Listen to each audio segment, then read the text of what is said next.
ہر کہانی میں چھپی ہوتی ہے ایک روشنی، بس ضرورت ہے اسے محسوس کرنے کی۔ آپ کا سواگت ہے سیکرٹ تھریڈز پر۔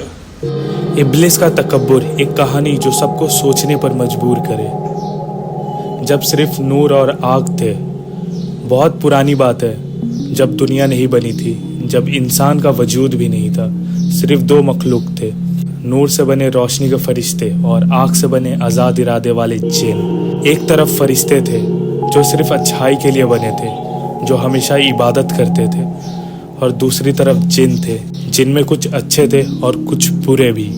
لیکن انہی جن میں ایک تھا ابلیس۔ ابلیس ایک عام جن نہیں تھا، وہ بہت عبادت گزار تھا، اتنا کہ روشنی کے فرشتوں کے بیچ رہتا تھا، ہر وقت صرف ایک ہی چیز، اپنے مالک کی عبادت۔ لیکن جو چیز آنکھوں سے نظر نہیں آتی تھی، وہ اس کے اندر پل رہی تھی، غرور، اکڑ، تکبر۔ اور یہی تکبر اس کے لیے سب سے بڑا امتحان بن گیا۔ ایک دن ایک نئے مخلوق کا ارادہ ہوا، انسان۔ اس کا جسم مٹی سے بنا تھا اور روح ایک الگ نور تھی۔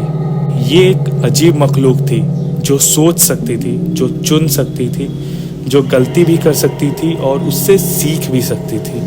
پھر ایک حکم آیا، اس نئے مخلوق کی عزت کرو۔ سب روشنی کے فرشتے جھک گئے، لیکن ایک شخص سیدھا کھڑا رہا، ابلیس۔ اس نے سجدہ نہیں کیا، ایک قدم بھی نہیں ہلا۔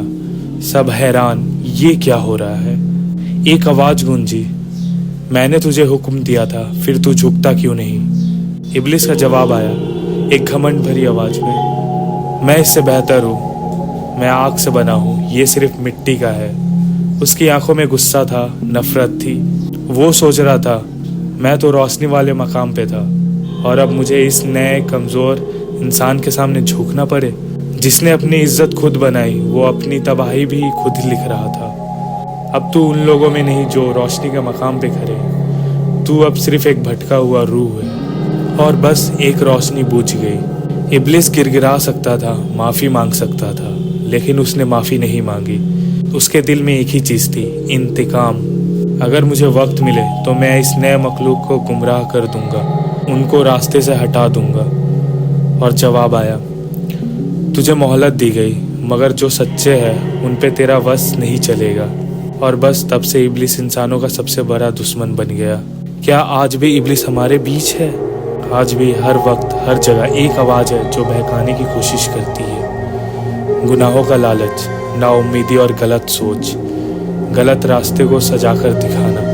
مگر جو اپنے روح کی روشنی کو زندہ رکھتے ہیں، وہ اس کے دامن سے محفوظ ہے۔ اور یہی اصل سوال ہے، تم کس راستے پہ ہو؟ غرور اور نفرت کا، یا روشنی اور صبر کا؟ فیصلہ تمہارے ہاتھ میں ہے۔ اگر کہانی نے آپ کو سوچنے پر مجبور کیا تو روشنی کا راستہ چنیے۔ چلیے ملتے ہیں اگلے ویڈیو میں نئے قصے کے ساتھ۔